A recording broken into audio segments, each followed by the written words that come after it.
Welcome to the Trinity Health IHA Medical Group Wednesday Wellness Series. This presentation tonight is titled Making It Easy to Add More Fruits and Vegetables to Your Diet. And our presenters this evening are Laura Sitka, a nurse practitioner and who's also certified in lifestyle medicine, practicing at our primary care location in Lake Orion, and Kelly Wilson, a registered dietitian nutritionist and certified in lifestyle medicine as well, practicing at Trinity Health Ann Arbor Hospital. So Laura, I believe you're kicking it off for us tonight. Hello, everyone. Thank you for the introduction. I'm Laura Sitka, and I am, as you probably can imagine, I'm very passionate about lifestyle medicine. I've been a nurse practitioner for about going on 22 years now, and then a nurse for a few years before that.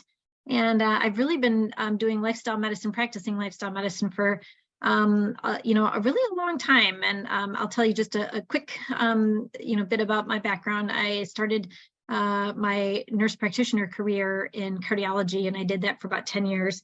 And then went to primary care in 2010 and really began to really be passionate about helping, people prevent the outcomes that were happening that I would see every day in the hospital, helping people to prevent that from ever happening to them. So I really kind of, found my way into lifestyle medicine, and I've been certified now in it for about over 5 years. So I'm really passionate about this, and I'm very excited to share the wonderful world of, fruits and veggies. I'm sure you guys all know about those and how important they are and how to make it easier to get them into your everyday diet.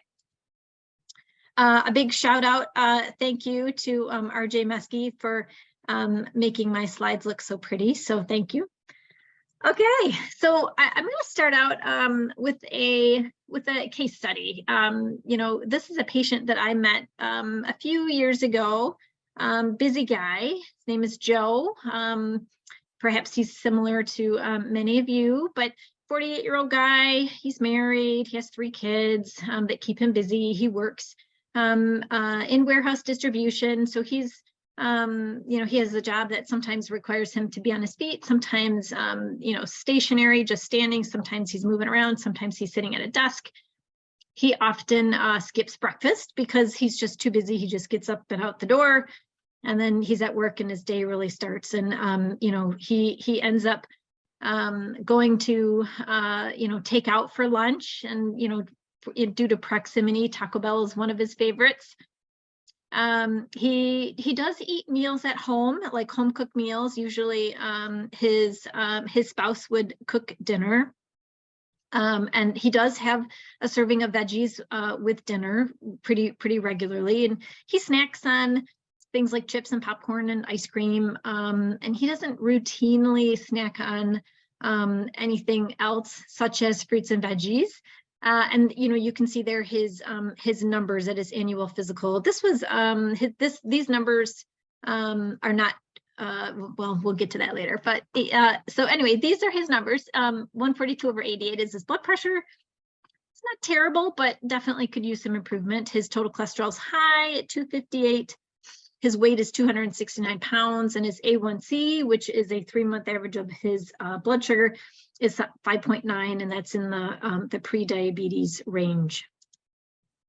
So, hold on to that information about Joe. We'll come back to him later on. So, the purpose of this, this talk tonight is really all about, fruits and veggies, with the ultimate objective of, helping all of us to increase our consumption of them. Perhaps your mom or dad, when you were little, told you to eat your veggies with dinner and eat your fruit. So we all sort of, intuitively know that, it's healthy for us. It's, commonly accepted wisdom.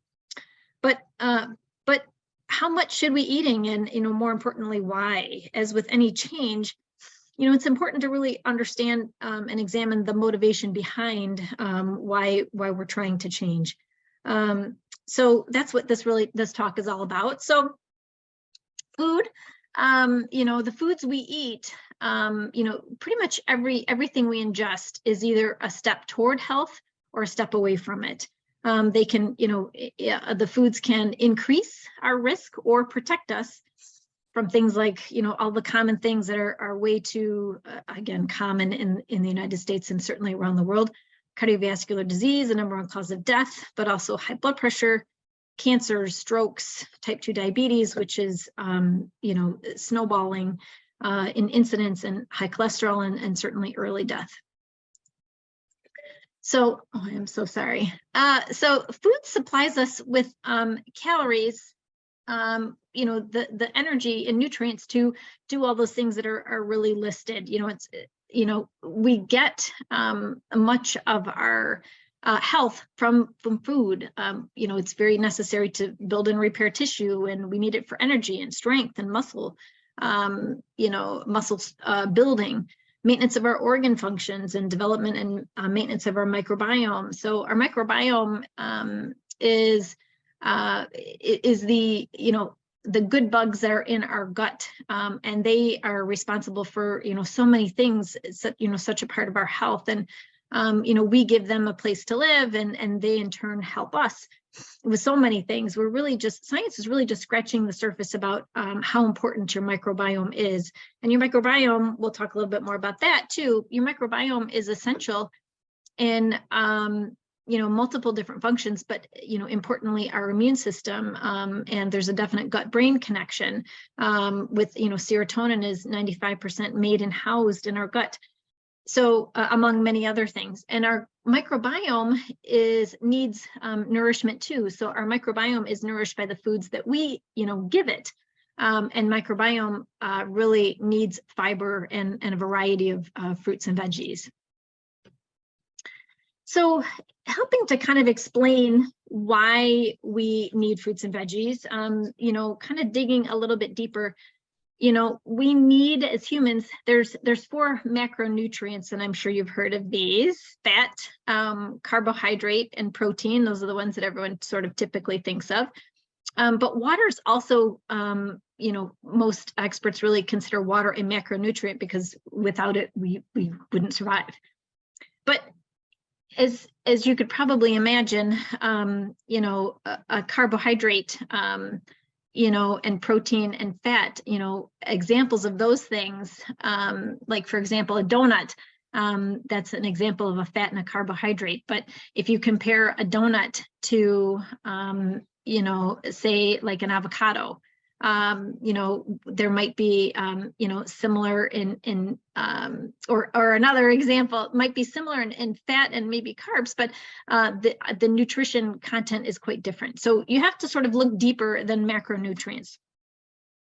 Micronutrients is what we mean when we say look deeper at not just the macronutrient. Micronutrients are things like vitamins, minerals, certain fibers and phytochemicals. So the goal of nutrition is to, meet our energy needs through the food that we eat, with macronutrients, but while we obtain sufficient micronutrients. So micronutrients, we break that down even further into vitamins. Vitamins are necessary for many cell functions, and they can't be made by humans. So, like, for example, vitamin D, which it's actually not really a vitamin. It's made in our skin when we're exposed to the sun, which most Michiganders are vitamin D deficient.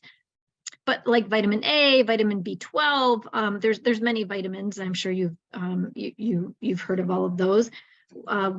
Vitamins can either be water soluble or fat soluble, which that becomes important when we're trying to absorb them.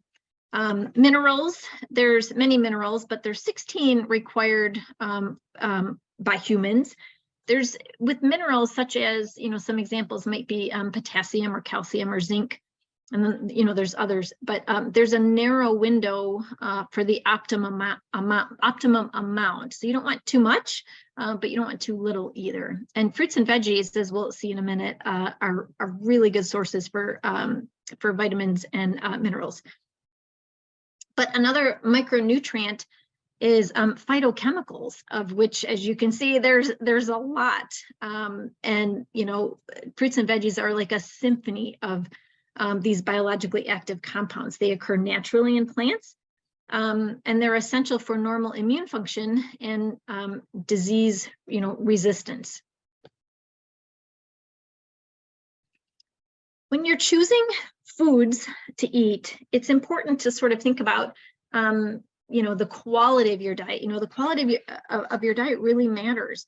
You know, we fill up on calories, but you know, our body also is filled up by, you know, our stomach, I should say, is filled up by volume, and nutrient fulfillment is part of what drives us to you know, seek out more food, not just calories or fat content, but volume and nutrient fulfillment. So for example, if you are eating a meal that is high in calories and perhaps high in fat, but relatively low in nutrition, your body is aware of that nutrient deficiency. And so it gives you signals to go out and get more. So when you evaluate your food choices, there's a couple ways to sort of do it. Caloric density, so foods that are perhaps high in calories but low in nutrition, and that's unfortunately quite a bit of the American diet. But also nutrient per calorie versus nutrient per weight. The food industry often will use nutrient per weight, but it is a very misleading way to think about how nutritious your foods are. And I promise I'll get back to fruits and veggies. But nutrient per calorie is what helps us to really evaluate, to really see how valuable is a certain food for us. What is it doing for us? So by that yardstick, by that measure, vegetables and fruits are the absolute highest nutrient per calorie foods, providing the essential nutrients, with veggies really edging out most fruits. So here we are, glorious fruits and veggies. You know, intake of fruits and veggies, the higher the intake, it is correlated with longevity. There was a big National Cancer Institute compilation of multiple studies, and the you know, certain themes just emerged very strongly. That fruits and veggies are protective against all types of cancers. We don't have time to go into certain foods, certain types of veggies and fruits tend to protect you against certain types of cancers, some better than others. That's why it's very important to eat a variety of fruits and veggies and a variety of foods in general, so that you can kind of you know, cover all your bases in terms of protection. Raw veggies were edged out. Cooked veggies, they offer the most anti-cancer protection. And some experts in some studies suggested that for optimal protection, you should be eating a pound of raw veggies, you know, per day. So studies on vitamin supplements were pretty mixed. So I've heard, you know, maybe you have too, or maybe you've thought this, you know, I've heard patients, you know, sort of ask about, well, you know, I'm busy, you know, I don't cook, you know, isn't it just easier for me to take a multivitamin? Well, it's not quite that easy. And the studies really showed that certain, you know, vitamins and minerals, folate, vitamin E, vitamin C, showed a slight benefit if you supplemented with them in some groups of people. But most of the studies, and again, there was a lot of them, showed no cancer benefit if you're taking vitamins by supplement. Some of them actually, some of the studies actually showed potential harm. We don't have time to get into that. So it's very, it's nature intended for us to get our nutrition and our vitamins and minerals from fruits, and our bodies are masters at abstracting what we need from fruits and veggies. Fruits and veggies also have many anti-inflammatory effects and boost antibody production. I'll tell you this real quick, that there was a study of people aged 65 and over who got their pneumovax vaccines. And then, one group of people just continued as normal. And then another group, all they did, the only thing they changed was they had a serving of blueberries once a day for 2 weeks after the vaccine. The blueberry consuming group had much higher numbers of antibodies post-vaccination. So eat the rainbow. Doesn't that rainbow look so pretty? So less than 3% of Americans eat sufficient quantities of fruits and veggies. So don't let that be you. Be one of the superstars. So benefits of dietary, your dietary improvement. The benefits of improving your diet start within 1 hour of consumption. I mean, your body is amazing, and it, it starts to heal itself really quickly when you give it the nutrition that it really needs. So it's really important for us to eat our way to better health. So our eyes are, conditioned to look for colorful foods because we know that's where the antioxidants are.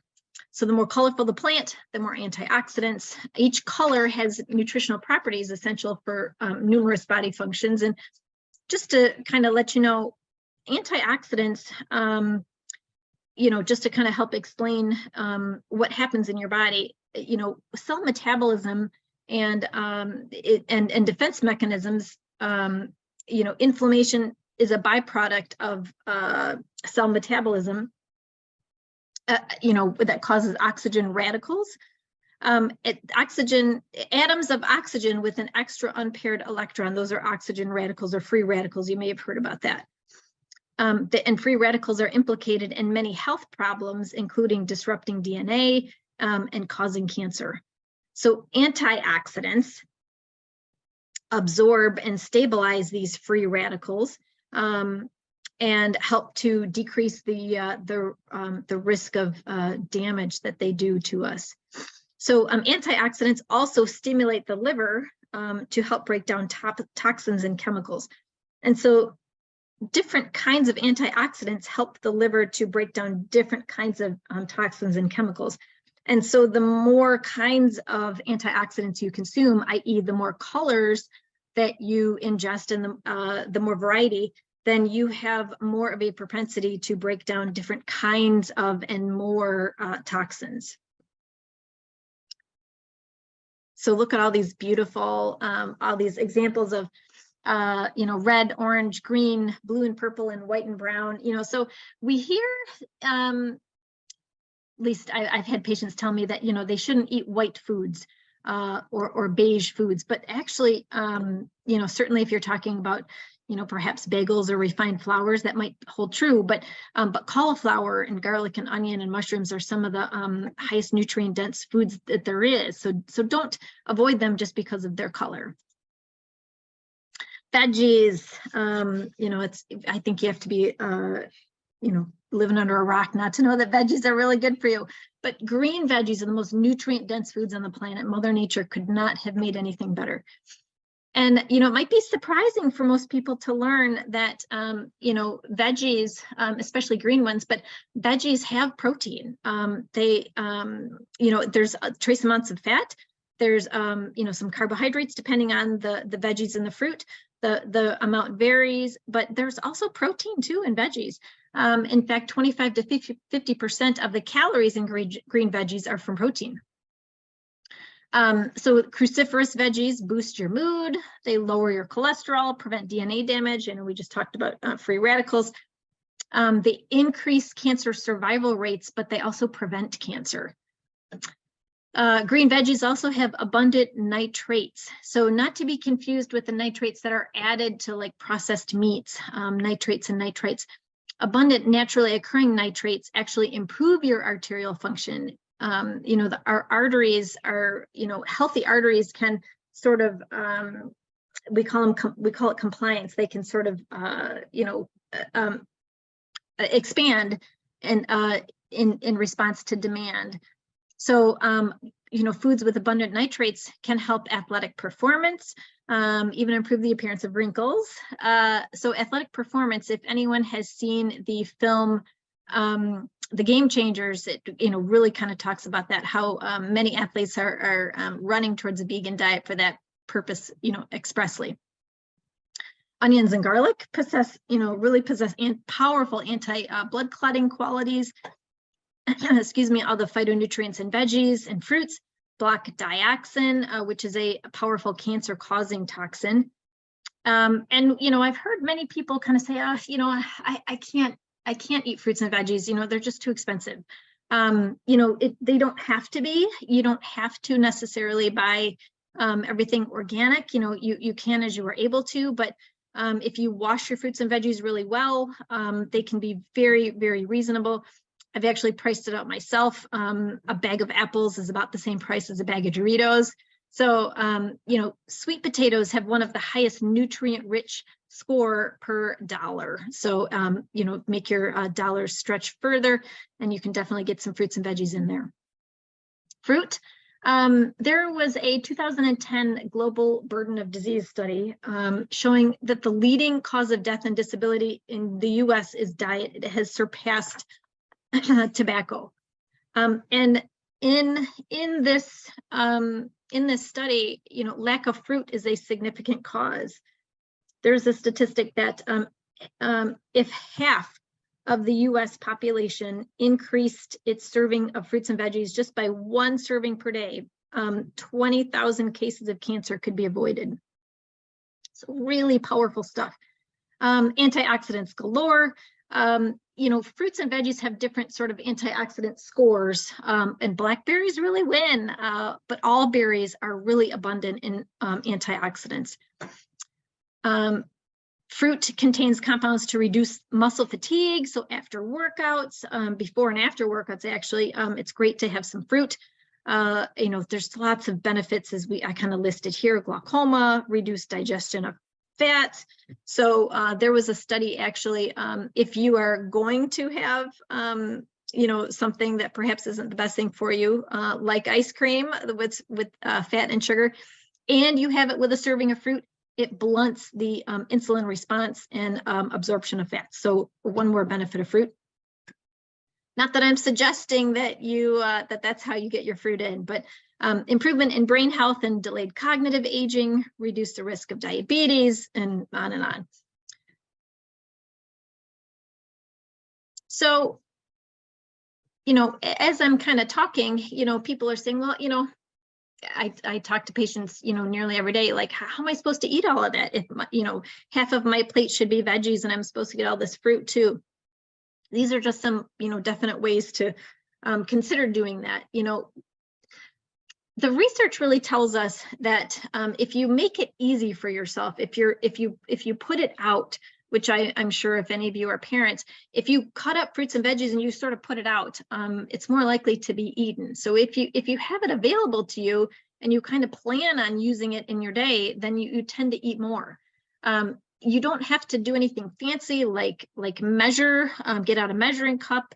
Just use your hand. Your hand is really all you really need. So it's with you all the time. Your hand is proportional to you and your body structure. It works for toddlers on up to, someone like Shaquille O'Neal's size. If you hold your hand out like this and you curl your fingers down, that's like one handful of veggies for you, 1 serving. So try to get, ideally 4 to 5 servings of veggies per day. It's not as hard as you might think. Throw that's a handful of, lettuce. You throw some, carrots on it. Those are some, that's a salad. That's a couple of servings right there. So that's veggies. Fruit's maybe a little bit smaller. If you cup your hand like this, like you're going to hold water in it, put a lid on it, whatever fits in there, and that's your serving of fruit. So ideally, you want to try to get 4 to 5 servings of fruit every day, 2 to 3 servings of 4 to 5 servings of a veggies, 2 to 3 servings of a fruit, couple of servings of a whole grain, and then legumes. That's my legumes about the size of your fist, like maybe 1 or 2 of those per day. These are some great examples. For breakfast, have a green smoothie, throw some berries on your oatmeal. You can have, if you've never had tofu, it's amazing. Throw some peppers and mushrooms and carrots in there, scramble it up. For your lunch, veggie wraps, soup, jazz up your salad. It does not have to be, anything intense or, hard to make. Salad for dinner, salad should really be your main course for at least one of your meals of the day. Make, you could do stir fries and Buddha bowls and hearty veggie stews. There's lots of different ways to get lots of your veggies in. And, certain veggies and a lot of fruit are very portable. You grab and go, you take them with you. They're very low maintenance. It's not as hard to get fruits and veggies in as you might think if you're not currently getting enough. So let me go back to Joe. What happened to Joe? So Joe and I talked, like I mentioned, I've known Joe for a couple of years. We talked about how could what would be some easy ways for him to just make some small changes and get more fruits and veggies in his day. So he decided that he could take a banana or an apple for breakfast with a granola bar, and he will often sort of eat it on his way to work. He was able to start over time packing his lunch most days instead of going, running out to fast food. So, and he liked fruits and veggies. He just didn't know where to start. So now with packing his own lunch, he brings some veggies and maybe some hummus. He brings a salad, and he's really sort of taken a liking to cuties. And he eats a large salad now with dinner. Plus, sometimes he'll have like a serving of veggies on the side. He has not given up his snacks, but he realizes that he feels a lot better when he has fruits and veggies. So this is Joe's success story. Joe has made tremendous health improvements. So over the course of about 6 months, he lost 62 pounds. He dropped his cholesterol 81 points. He reversed his prediabetes, and his numbers are over here to the right. His A1C is now 5.4. His weight is now 207. His total cholesterol is 177. Blood pressure is in the normal range.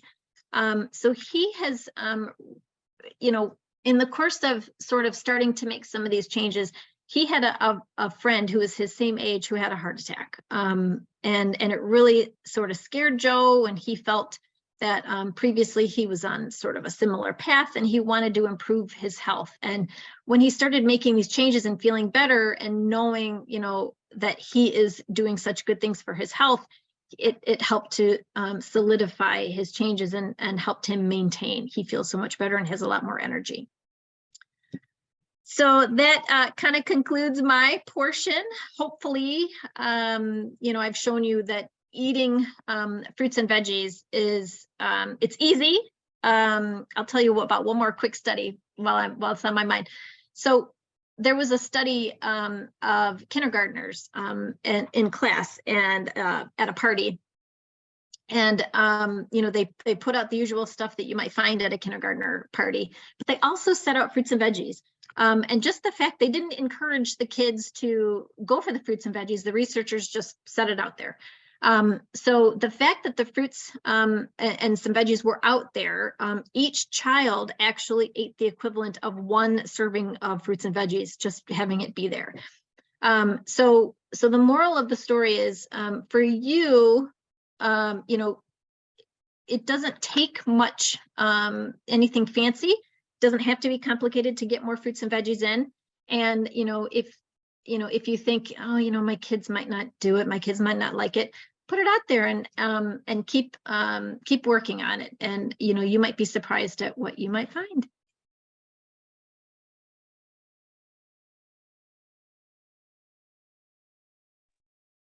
All right, sorry, I was just finishing answering a question in the chat. Awesome, Laura, that's so much powerful information on the benefits of fruits and veggies. Hopefully everybody is really excited and energized by that information. I'm Kelly Wilson. Like Allison said at the start of the conversation, I'm a registered dietitian, also a certified lifestyle medicine practitioner. I have a background in organic farming. I was a farmer for a while having my own private dietetics practice.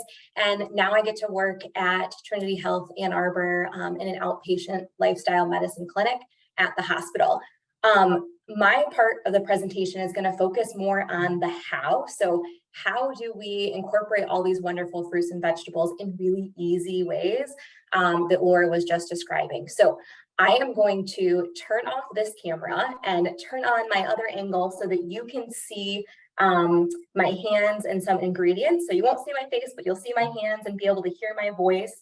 And if you have questions about any of the ingredients that we're using, we're going to do 3 quick recipes.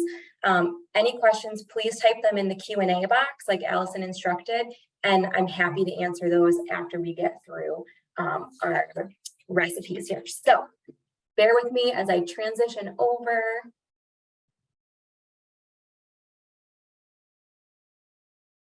Okay, hopefully everybody can hear me okay still. Laura, can you give me a thumbs up to make sure folks can hear me still? Great, thank you.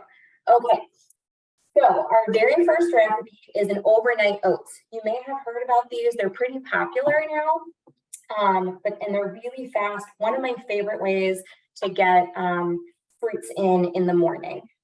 So this is half a mashed banana. I put it into a mason jar. It's like a pint-sized mason jar. I like these because they're really quick and easy to just grab, and they stack nicely in the fridge. Whatever container you have that you can cover and put a lid on it is totally fine. It doesn't have to be this one. So we've got half a mashed banana. I've got half a cup of rolled oats. So rolled oats are a whole grain. They are full of soluble fiber, which is really helpful if you have high cholesterol. Soluble fiber kind of acts like a sponge and can help your body actually excrete excess cholesterol. And then I've got some cinnamon, about a 1/4 teaspoon of cinnamon, and I'm going to dump that into my jar here. Okay. Then I've got 2 tablespoons of chia, well, 2.5 tablespoons, excuse me, of chia seeds, and we'll talk about that in our next recipe.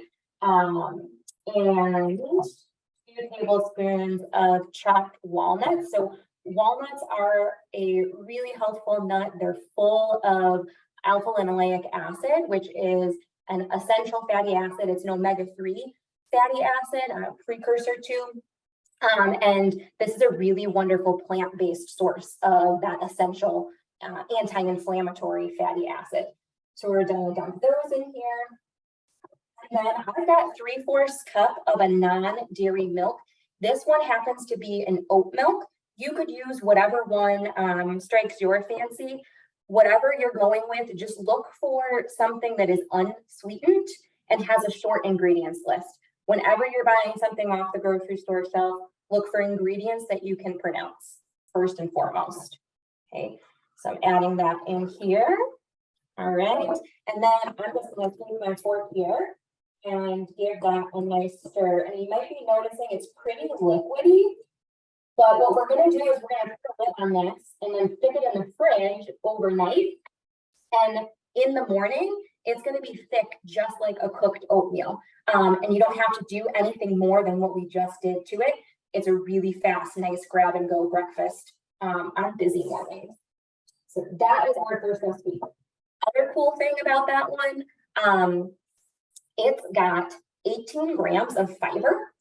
So when Laura was talking about the importance of fiber, I mean, she shared a lot of reasons why fiber is valuable, right? The recommended amount daily intake of fiber is 25 to 38 grams per day. And for disease prevention, especially for cancer, it's closer to 40 grams per day. This puppy right here has 18 grams of fiber. You just knocked your fiber goals out of the park with one meal, this rolled oats. So something fun. You can make this your own by swapping out different fruits. You could put berries in here instead of a banana for an antioxidant punch. You could make this your own. I like putting canned pumpkin in here, and the recipe that will be shared post this webinar is actually for the canned pumpkin one, but you put whatever fruits and veggies that you like in. Our next recipe, we're going to make a chia seed pudding. So this is another one of my go-to easy fast breakfasts because I can make this on a Sunday night, and then I've got a stash of a really yummy, healthy breakfast that's filling that I can grab throughout the week. So in my bowl here, I will have got 2 cups of strawberries. They were previously frozen, and I personally like to use frozen berries for this application because you can see they thawed out and they released some juice when they thawed, and that juice is actually going to help with our pudding process. So we've got the 2 cups of our strawberries. I'm going to mash them down just a little bit more to get into smaller pieces, so that, you know, I'm spreading the berry love throughout the dish. If you wanted to use something like blueberries or raspberries or a mixed berry mix, you might not have to do this mashing. The mashing also releases some of the juices of the berries too, so I'm getting more liquid to help with the absorption of liquid by the chia seeds. So these are chia seeds. This is a mixture of both black and white chia seeds. I feel like the black is most common, and you'll see in the grocery store. I've got half a cup that I'm adding into my bowl here. And I'm just going to give that a quick stir. Chia seeds, also a really great plant-based source of omega-3 fatty acids. They're high in magnesium as well, and also a good source of fiber. And they absorb 10 times their weight in water. They're pretty phenomenal. And you may be thinking, chia seeds, I remember those. I grew something that had like a grassy head. Yes, these are the same chia seeds. We're just using them in a very different application, and I promise you they taste good. It will not taste like eating grass, especially in this kind of application. So I've got my cup of chia seeds mixed into here. I'm adding 1.5 to 2 cups of non-dairy milk. It just depends on your preference for the thickness of your pudding.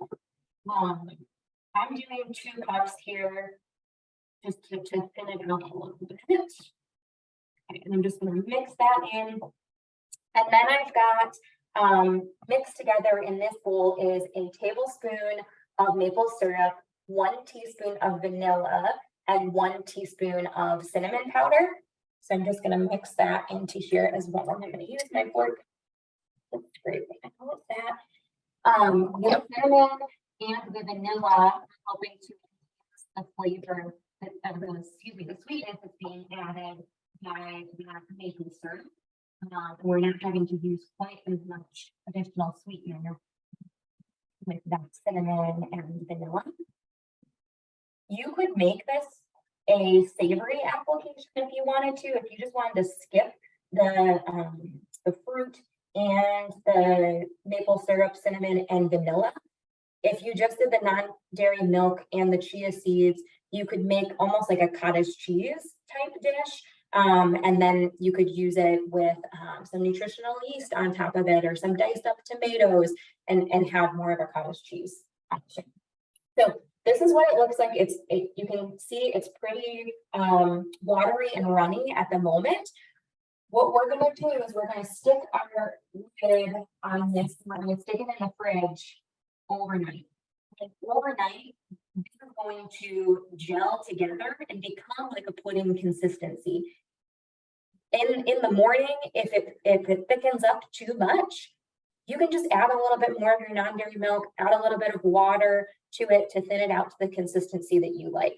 I enjoy this topped with some of those rolled oats, some like hemp seeds, or some raw sunflower seeds, or raw pumpkin seeds for some additional micronutrients and just a nice textural difference. But you can enjoy it whatever way you might even want to put more berries on top of it. So that's chia seed pudding, another 5-minute breakfast. Our very last recipe of the evening is a grain bowl. So this is one of my absolute favorite. I'm in a pinch. I need to make a quick dinner. or a fast lunch kind of meals. So I'm starting with some quinoa as my base here. Quinoa is another whole grain, and this is a cup of quinoa, and it's got about 8 grams of protein in this cup. So really powerful source of plant-based protein.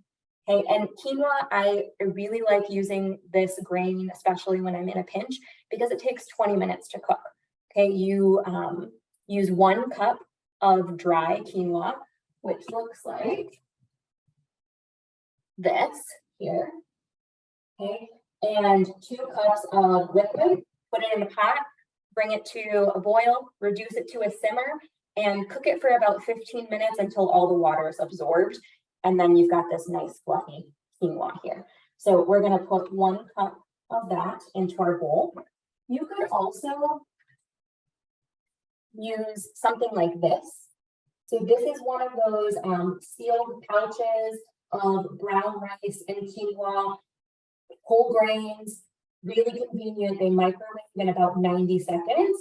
And many grocery stores have a wide range of different whole grain mixtures. Just be careful if you're watching your sodium intake. Some of them do have added spices and seasonings, so you just want to check the back of the package, okay? But this is totally fine. It's always fine to take shortcuts like this if it's going to help you get some of these health promoting foods and fiber into your daily life. All right, so quinoa is in the base of our bowl here. And now all we're going to do is layer it up with some different veggies. So right here, I've got a shredded daikon radish. This is what that daikon radish looks like. They also are white, or you might see them being green as well. This is in season right now. It's a storage crop, so you can find it at a lot of grocery stores this time of year in particular. I'm just going to take my handful and place it in my bowl. I like, when I'm building my grain bowl, I like to make like little sections for each item all the way around, because then I get to see all the colors together and it's really visually pleasing. We eat with our eyes just as much as we eat with our taste buds or our sense of smell. So making a visually appealing meal can enhance your enjoyment of it as well. I've next got, these are little sticks of watermelon radish. Watermelon radish is one of my favorite things. It looks kind of like this, so like a radish or a turnip. A lot of grocery stores carry this as well. I've definitely seen it in Meyer. This is my favorite because of this color. And again, it's in season right now, and we don't have a lot of bright, colorful food that is locally grown this time of year, and watermelon radishes are it. So they add just this fun color that you don't see in a lot of vegetables around here. So adding those in, stacking my little sticks. And you may be noticing too that I'm varying the texture and the cuts of these veggies. That's another really important way that you can enhance your enjoyment and your experience of a meal, is to vary the cut size and to vary the texture by doing the shredding like we did with the daikon radish. So these are chunks of carrot, raw carrot. I'm just thrown in here.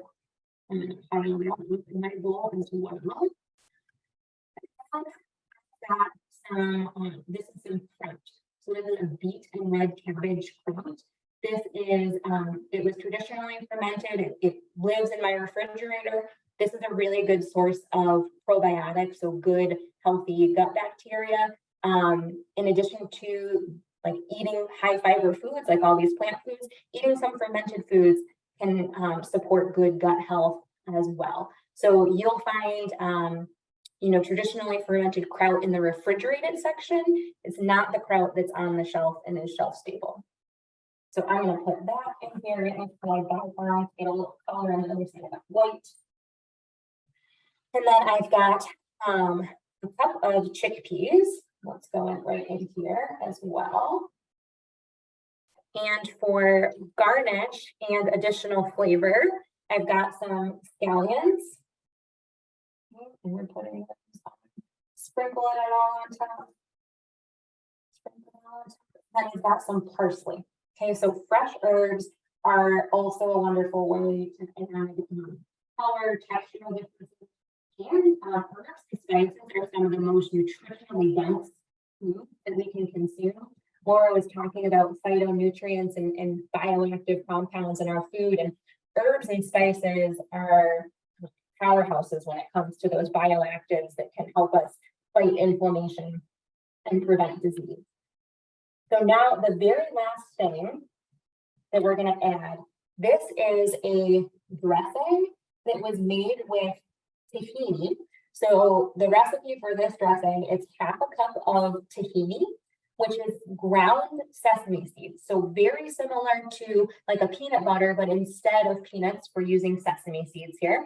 And you can find it sometimes in the nut butter section of your grocery store, or if your store has like a world flavors aisle, it might be with like Mediterranean foods in that world flavors aisle. In addition to the half cup of tahini, we're using half cup of lemon juice, a quarter cup of water, and then just a touch of maple syrup to add a little bit of sweetness. Tahini, some people may experience it as a little bitter, so adding a sweet flavor and adding a sour flavor from that lemon juice, both of those flavors can help kind of balance out that bitterness. So we're just going to drizzle a little bit of this across the top of our bowl here. This dressing would also be really good for dipping some veggies in. You use it for some raw veggies. Okay, get that on there, and then look how pretty that is. So there's your fast, tasty grain bowl dinner. You don't have to use all those kinds of raw veggies like I just did. If you have a bag of frozen cruciferous vegetables, and cruciferous vegetables are like broccoli, cauliflower, kale, cabbage, anything that's kind of in that family, you could steam that in the microwave and throw that on top of your quinoa. And if you had a jar of salsa, you could use that as your flavor topping. Grain bowls, there are endless possibilities for combinations. Like I said, this is one of my favorite things because I tend to just make them with whatever veggies I have left over from other meals throughout the week, or what I have in my crisper drawer gets chopped up and thrown in here. So that is my last recipe for you. Again, you will get those in the follow-up email to this presentation, but I am going to switch back over to the other video and would love to hear what culinary questions you have about getting fruits and vegetables into your diet. Okay, thank you, Kelly. And I think, Laura, are you still there? Perfect. Okay, so Kelly, we had lots of questions about the recipes. I think people are very inspired. Yeah, so excuse me. I just wanted to say to our participants that we will definitely be sharing the recipe in the next couple of days via email. So do not panic if you didn't hear it or if you missed an ingredient. I know a lot of people were asking for some of the details there. So we will share those in the coming days. It looks like a few people asked why you chose non-dairy milk. Do you want to touch on that for a moment? Yeah, sure. So I'm using plant-based milk versus a like cow's milk or a goat's milk dairy because the field of lifestyle medicine, we focus on more of a plant-forward way of eating, and it's been shown that dairy, we don't actually necessarily have to have dairy foods for our health and well-being. We can get calcium and protein from a lot of other sources. So I'm using non-dairy milks for that reason. Okay, perfect. Yeah. If somebody is just getting started, maybe in eating whole food, plant-based diet, or just getting started on the lifestyle medicine road, could they use a regular milk or a dairy milk as something as they're transitioning? Yeah, I mean, in my opinion, yes. I counsel folks kind of in a stepwise approach wherever they are. And really, to me, the most important thing is that you're getting fruits and vegetables and whole grains and those high quality sources of like fiber and phytonutrients into your diet. And if you have milk every once in a while, and that's helping you on your journey towards more whole food, plant-based eating, that's fine in my book. Laura, I don't know if you have a different take, Yeah. but Yeah, I kind of second that too. I think that one of the first things I might recommend is to keep decreasing the fat. Yeah. Whole milk is 50% or more fat. Even 2% milk is 35% fat. So if you can't quite see getting rid of cow's milk out of your diet completely at where you are, hopefully you can envision it in the future. Really, we're the only mammal that drinks the milk of another mammal. It's essentially foreign to our bodies, and we know through research that it's there's a lot healthier ways to get the calcium from milk. There's a lot healthier ways to get it in our diet. So yeah, I agree. If keep working on it, and know that there's plant-based options that are really honestly pretty tasty. So just keep, and if you find you buy a brand of plant-based something that you're like, this isn't what I was thinking, try another one. There's lots of them out there, and I can tell you from experiences, I was doing my plant-based transition some years ago, that I tried a bunch of different ones, and there's a taste difference. So keep working on it. Yeah, and it doesn't have to be expensive too. I think people, like when we talk about these other food options that might be in place of what you're used to eating, the first thing I think we'll get a lot of questions about is the cost of that. And these plant-based milks aren't necessarily more expensive than some of the dairy milks that you would buy as well. And you can get them in a shelf-stable form, which is kind of nice for storing in your pantry. And you don't have to worry about it spoiling as quickly, which is nice. So Great. what And other questions? yeah, is yogurt another substance that you could use in place of milk, or is that, or again, are we trying to like veer away from yogurt as well? Yeah, I think what Laura was saying, I would apply the same thing to yogurt as well. The only like difference there is you are getting some probiotics with the yogurt as well. But again, like any step we can take towards that more plant forward way of eating is going to be beneficial for our health. Great. Mm-hmm. Okay, so it looks like we have a question about frozen vegetables. Are they as healthy as Yeah. fresh? And are there any vegetables that should be eaten fresh and not frozen? So it's kind of a two-part question. Mm-hmm. In my opinion, frozen is just as good as fresh. Most of the time, when we're getting food from the frozen section of the grocery store, that food has been picked at peak ripeness, flash frozen, and then sent to us. Versus some things we might get in the grocery store were picked a little bit earlier, and then there are specific ripening gases that are used on some vegetables and fruits to help them develop their color, and so we're not necessarily getting that peak ripeness and freshness. So frozen is perfectly fine, and frozen's really convenient too. So if it helps you like get more veggies in, if you're stacking up your freezer and that's an easy, fast way for you to get those foods into your daily life, great, do it. It's a great shortcut. Canned vegetables, I know the question wasn't about canned, but just wanted to touch on that. If that can sometimes be a cheaper option for some folks, and some folks maybe only have access to some canned foods. Look for lower sodium options if you're going that direction, and if you can, try to opt for frozen over canned. Yeah, I would agree. If you have to do canned, or canned is the better option, rinse it really well. There's some veggies that just, with higher water contents that just maybe don't stand up well to freezing, like celery or You know, there's some veggies that you just don't ever see in the frozen food section because they just don't do well. But for the most part, if it's in the frozen food section, eat it. Okay, and so that goes for the frozen fruits and vegetables. So we had questions about both. So One caveat with the fruit is sometimes there will be frozen fruit with like sauces or like added sugars. There might be like smoothie mixes and things like that. So just make sure you're always looking at the label to verify that there's not like an added sauce or an added ingredient that you're not wanting to put in your body.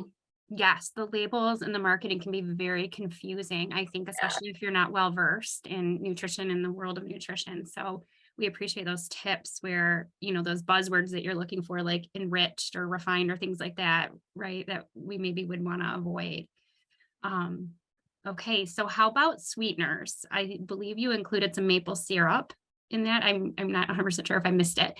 And then we also, people are asking about honey as a sweetener. Is that an option? I use maple syrup and honey in our cooking. They're unrefined, not processed sweeteners, and maple syrup has trace amounts of certain minerals in it, like manganese, that are health promoting. So do you want to go overboard with it? It's still sugar, and our body still sees it as sugar. No, but like if you need a touch of sweetness to help you enjoy that overnight oats, and that's going to help you eat those fiber-filled oats and consume that fiber-rich fruit, great. I think that's a perfectly healthy option. I would avoid agave nectar. That's something that you might see in some plant-forward recipes. It is high fructose corn syrup, basically. So focusing more on maple syrup and honey as your sweeteners. Okay. So we have a lot of milk questions, follow-up questions. People are asking where to find it. So it is, at least in my Kroger, it's right alongside the dairy, the cow's milk. So you just kind of have to scoot down the cooler a little bit. Does that check out with you guys? Yep, Okay. absolutely. And It's also on the shelf too. Yeah, in the cereal aisle in some grocery stores. okay, that's the shelf stable you were talking about. Perfect. And then how about lactate? What do you think of that? Yeah, both of your faces say it all. Laura, I was talking a lot, so you can take this one. Yeah, go for it. You know, yeah, no worries, jump in. So, you know, lactate is just, it's just cow's milk with the lactose removed. You know, so there's negatives to cow's milk, you know, from a nutritional sort of a standpoint. You know, some of the main nutrients, if you can call them that, in milk is fat, and then the second one is sugar.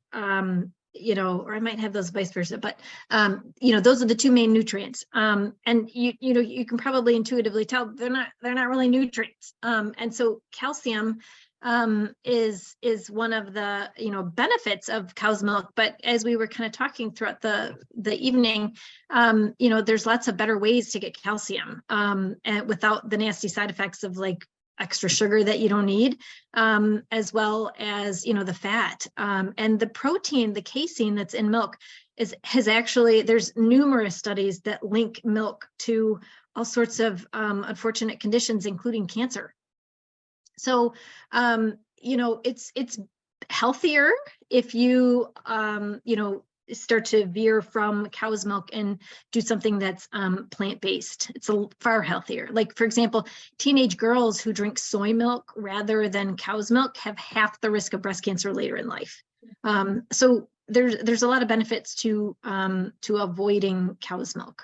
Even lactate, it's just cow's milk with that enzyme removed. Yeah, and the chia seed pudding that we made, chia seeds have a lot of calcium in them. Like that is a calcium rich dish. And a lot of those non-dairy milks are fortified with calcium as well. So you're still getting some calcium from those non-dairy milks as well. Perfect.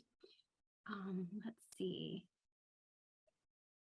So can you talk a little bit about how nuts would fit into a plant-based diet? Mhm. Yeah, nuts have a great place in a plant-based diet. Nuts are, calorie dense, so you can easily sort of overdo your serving, but nuts are very heart healthy. And in fact, pistachios are very heart healthy. Walnuts have one of the best nutritional profiles with healthy fats. Different nuts have different, trace minerals, and they're very healthy for you. Just again, they can be. It's easy to sort of overdo your serving, and they're calorie dense, but absolutely, eat your nuts. Yeah, and they add a different, like, in terms of enjoyment to your food, they add a different texture to meals. So like I mentioned that chia seed pudding, I'll sometimes throw a handful of sunflower seeds or pumpkin seeds on top of that. That just contrasts that smooth texture of that dish in a really nice way. So it enhances your joy when you're eating that meal. And the trace minerals like magnesium, like nuts and seeds are a really high source of magnesium, really helpful for blood pressure and blood sugar control too. So you're getting a good healthy source of fat, you're getting some added enjoyment to your meal, and you're helping your blood sugar and your blood pressure. Win-win. Win, win, win, win. Is there any risk for somebody who has something like diverticulitis when eating chia seeds or some of the nuts? I'm sure kind of everyone's unique, but what are some of the risks there? Diverticulitis, it's sort of older thinking that, people with diverticulitis should avoid nuts and small seeds and things like that, because the thinking was at one time that, it could exacerbate those conditions. But newer research has really sort of, debunked that, and that people with diverticulosis, for the most part, can safely ingest nuts and seeds. Mm-hmm.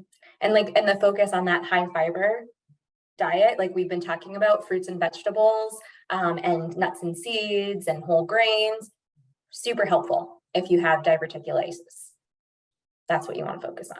So you might even see some improvement in your symptoms by switching to the diet. Mm-hmm. So cool. And is there any kind of a risk, and maybe risk isn't the right word, but is there a risk to swapping out or switching to a plant-based diet too quickly? Like there are a couple people in here who've said they've had some stomach aches or some bloating or constipation. Do you hear that from your patients? Yeah, I think, well, because we talked about fiber, right? And these foods are full of fiber. And if you go from eating 5 to 10 grams of fiber a day, which is like common for the standard American diet, up to like you're consuming that 30, 40 grams a day, you are going to start to have some GI issues because your body's just not used to that yet. So it's kind of recommended to titrate yourself up slowly. So maybe you're adding the overnight oats in one day, or you're sprinkling a few berries here and there, but you're slowly working yourself up to that higher fiber intake. And then drink water, drink lots of water when you start increasing your fiber intake, because that's going to help prevent any constipation. It's going to make sure that your GI system is moving in the way that it needs to move. So lots of water, go slow. Okay. And it sounds like, so if you're experiencing some of those symptoms, it doesn't, like maybe some pains in your stomach when you're first starting doesn't equal sickness. Or if people, think, oh, I have to stop doing that because I'm having a pain, but maybe instead of stopping, we're just slowing down or backing off a little bit and changing it up. But don't be discouraged by some of those initial aches and pains, I guess, as you're kicking it off. Yeah, exactly. Okay.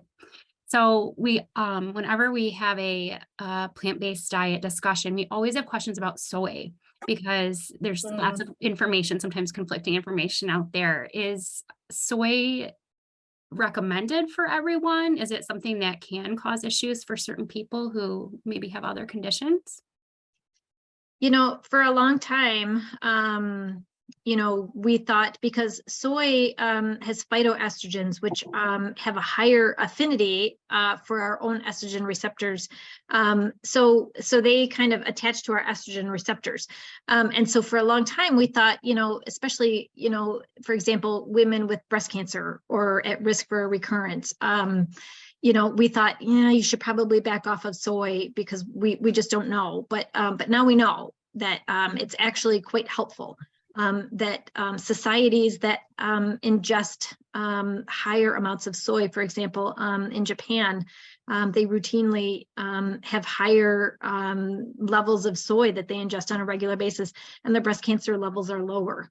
And we know that women who have breast cancer, regardless of, if it's, hormone receptor positive or not, we know that women who have breast cancer do better if they eat soy. They have less recurrence.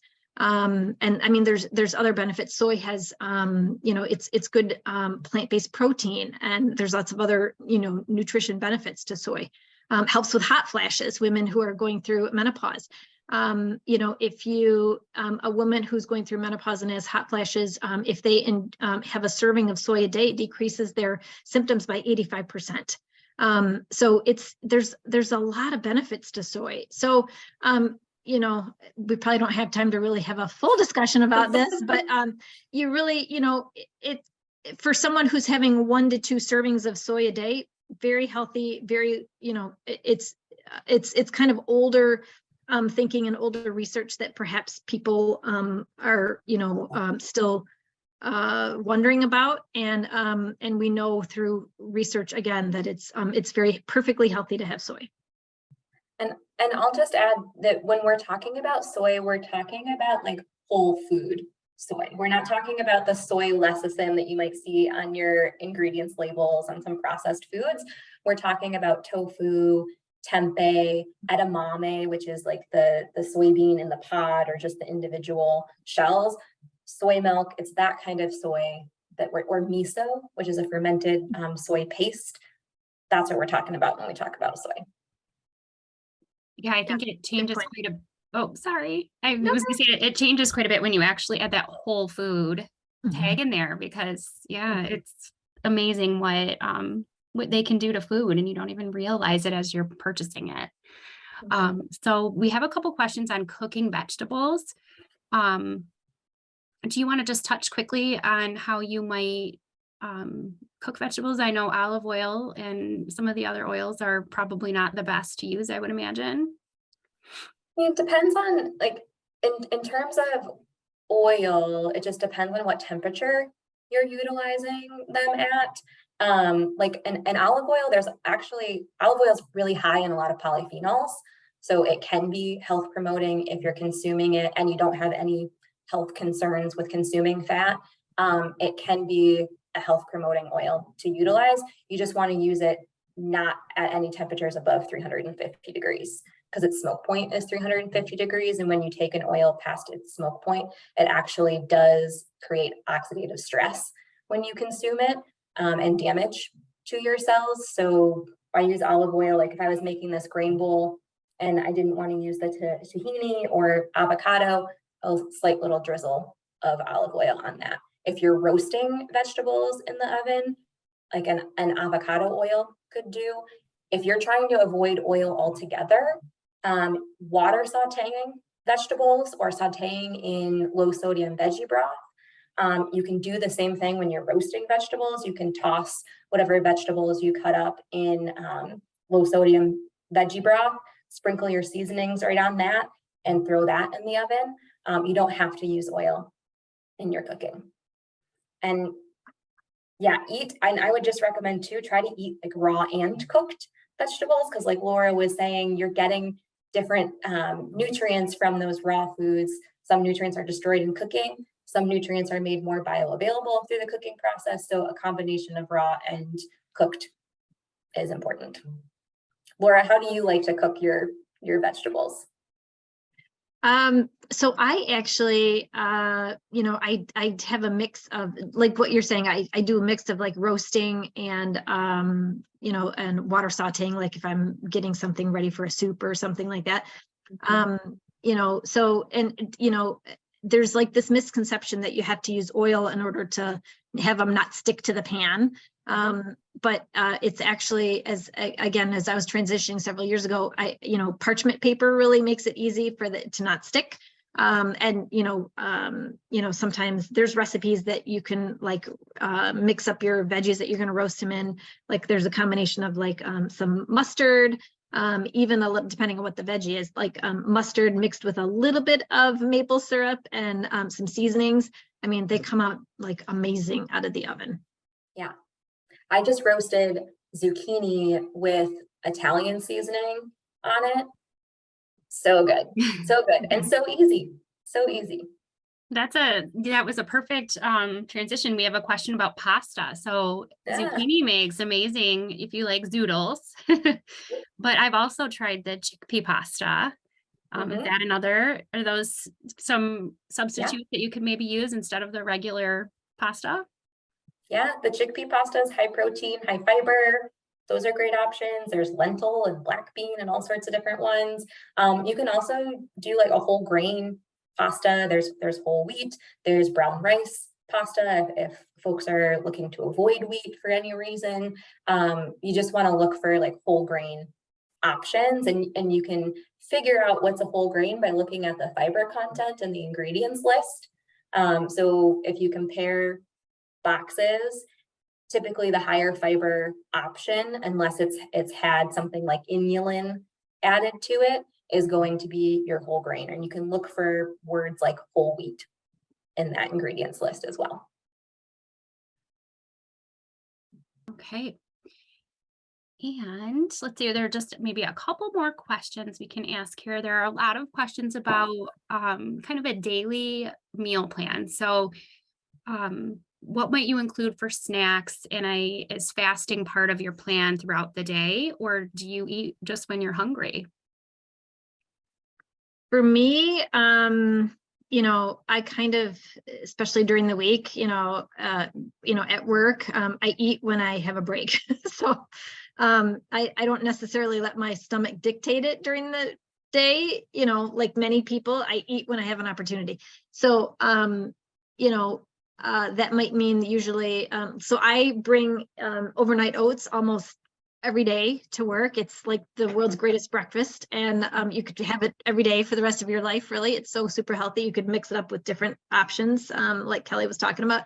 And then, you know, I usually, you know, it's honestly best to leisurely, you know, chew your food and take your time. But you know, I'm busy at work, and so I end up eating rather quickly, usually less than like 10 or 15 minutes, which ideally you should take a little longer, but you know, it is what it is. And so you do what you can with what you have. And you know, some of the best research really says that ideally our biggest meal should be breakfast.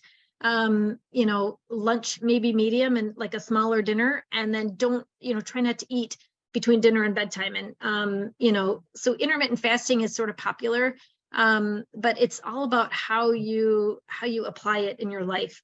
If you can kind of stick to those sort of ideals, but you just kind of condense your calories into like an 8 or 10 hour range, that's okay too. Just don't eat a big meal and then go to bed.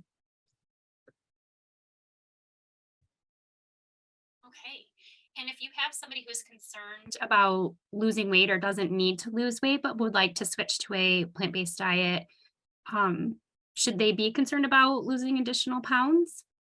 I think it depends on where they're starting from and like what their intake is prior to going to plant-based. I mean, you can eat a plant-based diet and maintain a stable weight, no problem.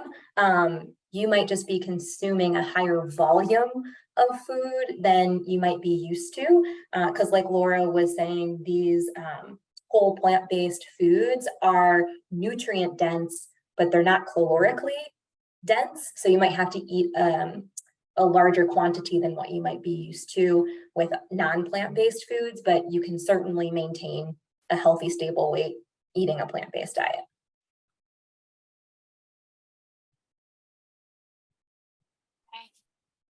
All right, I will ask one last question. So there are a couple questions on where do you shop? What are some of your favorite places to buy fruits and veggies? My little farmer heart was so jealous that you probably had some really good stuff when you were in your farming stage. So, I mean, I would imagine if we can get to a farmer's market, which isn't maybe not so much this time of year, but where do you guys like to shop?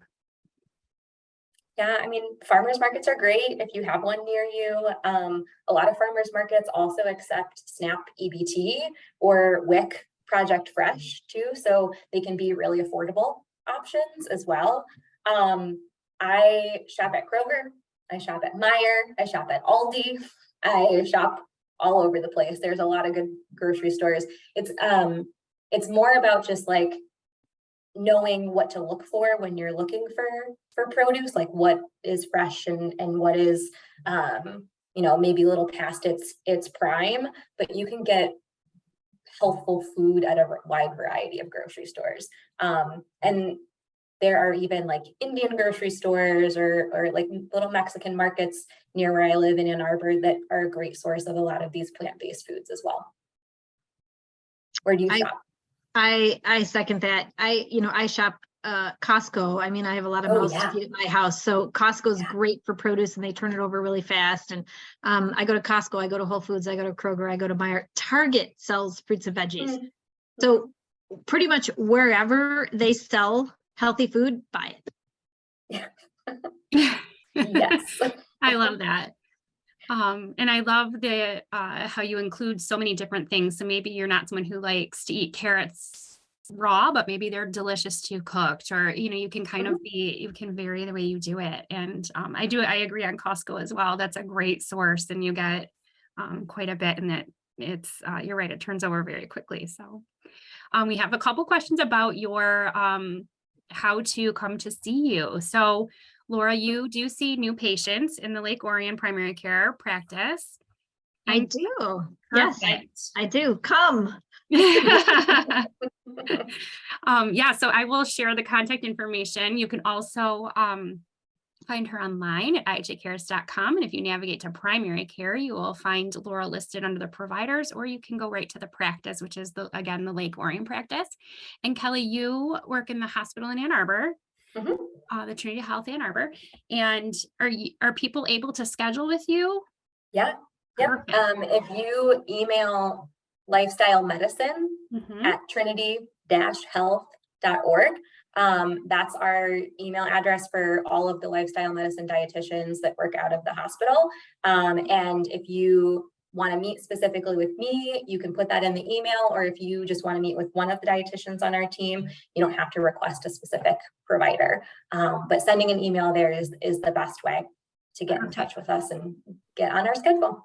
And if you are not, I know those are very far apart, I would say, geographically. So you both do see patients virtually, right? Yes. Perfect. Yes. Okay. And there are also questions about insurance and some of the different coverage that people may have. So the best advice I can give you is to contact a practice and ask those questions, because the staff there is going to be the most knowledgeable about who accepts what type of coverage. So thank you both so much. We had over 100 questions. We touched on a good chunk of them and a lot of the themes, but this is absolutely one of my favorite topics to watch or to be part of. So thank you both for sharing your knowledge, and it is very inspiring, and you guys are both so enthusiastic about it, and it's a great presentation. Thank you so much, and thank you to everybody for joining us this evening, and I hope you all are someplace warm and safe. Yes. Thank you so much. Thank you everybody, and happy eating. Go eat some plants. Go save your life. Bye. Bye.